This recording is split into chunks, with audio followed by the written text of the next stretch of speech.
Good morning. I'm trying to bring the Fulton folks up to speed on what's been happening, some things we've been talking about, and the progress. We did have a ceremony last week because we did get a $100,000 grant from the stairwell from Veterans Park to Oswego River. That's a result of Fulton Footpass getting a grant, Marie Mankiewicz and Brittany Jarrett, and it extends the Pathfinder Trail. And just to clarify something, we realize people think we ought to be getting grants for a lot of other things. Roads, we'd love that. But in order to get them, they have to be available. So that doesn't mean that we shouldn't go after other good things for the city just because the ones other people want aren't available. Believe me, if we had grants to pave roads or do some other nice things in the city, we'd be after them. And we have people look for them all the time. And in the 2019 budget, we're budgeting for an additional grant writer. So that might answer some questions. We also recently completed the sidewalk repair project around the bridges with a $5,000 grant received and administered by Leanna Cleveland from OCO, who is part of Rural Health Network and the coordinator for OCO. That's good because that bridge walk is part of that trail that these folks have gotten. And one of the reasons we've got a lot of community groups, volunteers focusing on the river trail and things like that is they realize if you want people to come here, you have to give them a reason. People look at neighborhoods, schools, what the community has offered. The Oswego River is a jewel that Fulton forgot for many years, and in the last 10 years we've really been going after it. The new Taco Bell building is nearing completion, and the former Right Hand building will be down in the near future. The reason I know that is because I know the contractor, and that Taco Bell has already contracted with them. The asbestos is all out of it. That'll be the former Rite Aid building as well as the Carvel Ice Cream building. It will go all the way up to Oswego Health, which is better than half that strip. And that should be coming down starting this week. So just so you know, I know we had talked about it, and everybody wondered why it wasn't immediately down, but things take time. We have to make sure asbestos is out, and because that building is attached to the Oswego Health building, there are some engineering things that the contractor had to do to ensure the integrity of that other building. But it will come down this year. Also, Raleigh Construction will resume the cleanup and demo at the former Nestle site. I expect to see that either late this week or early next week. We did receive a $200,000 legislative grant from the state to complete that project. The problem is it took a while because we've had the grant for over 2 months, but it had to be built out with what they call women and minority business. And there's not as many of them around as you can think, so the Raleigh Construction has found someone that will do that asbestos removal. That's what they call an MBW business. Just to know, government works slow. Frustrates me too, but the good thing is it's going to happen. So sometimes you just got to wait.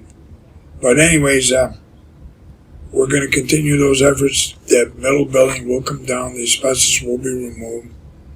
And we're going to try to get the rest of that debris off that site. We do have a place for it to go that doesn't cost us anything. And the holes that are on that site that we use to for the dirt and the gravel for the Aldi site will be filled into this year. Also, the Oswego County Land Bank will be demolishing 214 Utica Street sometime in November. We had traded a house on 420 Oneida Street to the land bank, and they'll pay for the cost of that demo. Now that's a two-family house, been sitting there vacant for probably 10 years. And it will be good for the neighborhood, and I'm sure the neighbors on the Rochester Street side that border it will love it. All right, right now we're currently working on the 2019 budget and are close to completion. The city has also reached a tentative agreement with the CSCA union. That's the union that we're waiting for ratification from their union before the Common Council votes on it, but that's a good thing. Also, the Common Council has been working on a policy for nuisance wildlife. Now that's probably something people don't think about unless you got a skunk in your yard. But we had to have a policy on it, and there's some areas where people move into a wooded area and don't want any wildlife. There's a cost associated with trapping that. So we need to limit that and educate people. We had one place where the trap was there all year, 7 days a week. We can't do this. That makes no sense. We can't do that. If you're going to choose to live in a wooded area, you expect to see a squirrel or a skunk or a woodchuck once in a while. Now, it doesn't mean they won't do any trapping there, but we try to limit it to the ones we call a nuisance, like a skunk, because of odor. They can get with dogs. But we need a policy on it so everyone gets treated the same. And all the taxpayers in Fulton have the benefit of it because all of them are paying for it. And we did recently pass a new law, and I think I might have touched on it once. It's aimed at non-owner occupied rental properties. One of the biggest problems we have in our neighborhoods are non-owner occupied rental properties. In other words, most of these are landlords that don't live in the city of Fulton. And we looked at the quality of life in neighborhoods and what was bothering me. The council looked at everything. And so did my administrative assistant, because she has looked at a lot of different things, because she used to be a council person. We noticed some people prime a house and use different colors. That's not acceptable.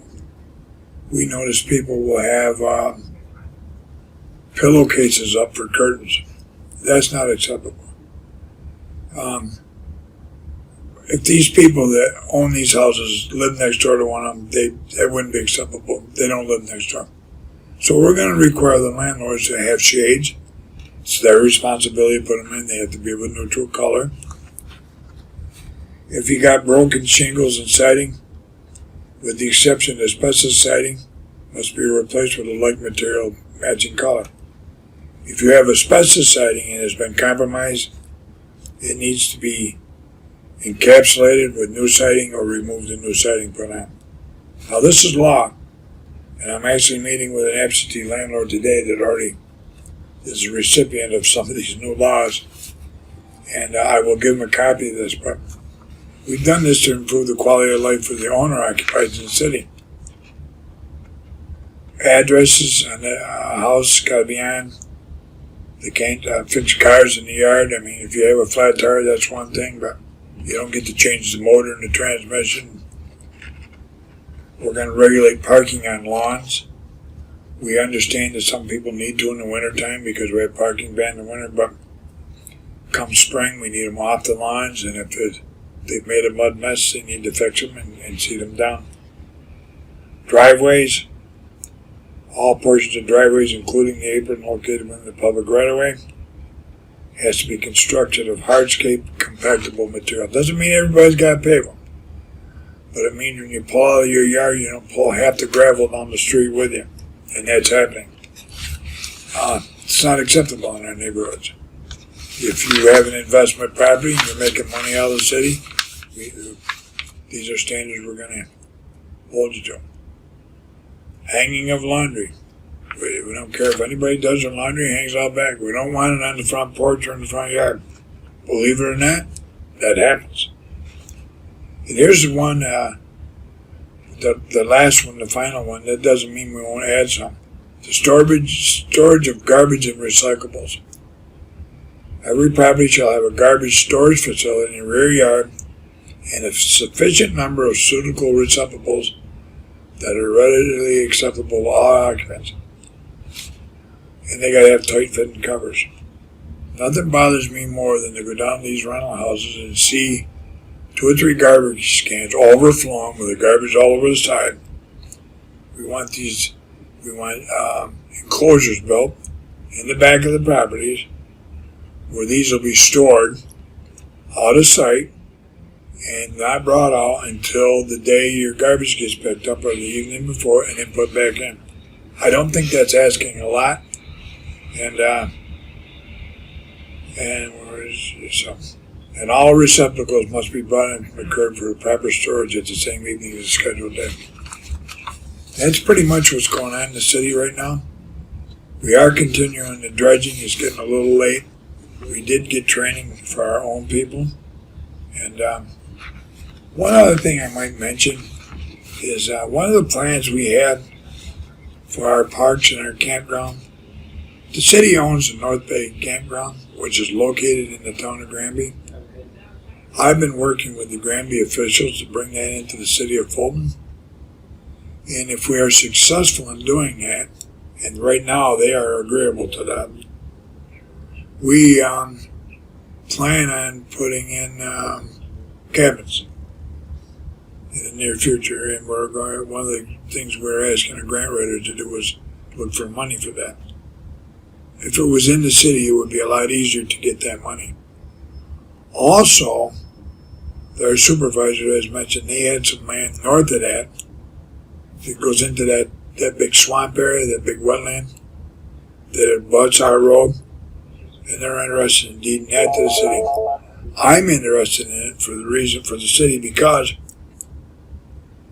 if we could get a grant in the future years to put a boardwalk out into that, it would be a lot like, what is that? Beaver Lake, would be much like that. I think it would be good for the Fulton area and the Granby area. So that's what's going on. Probably a lot more that I can't bring to mind right now, but I'm willing to take calls at any time. And I just want to reiterate the fact that we're well aware of some of the things that we need to get money for. And when grants become available, we'll go after them. But I have never seen one for paving in all the years I've been here. We do get money from the state, CHIPS, and we spend about $400,000 a year on the roads, but it doesn't go very far because blacktops are expensive. Thank you.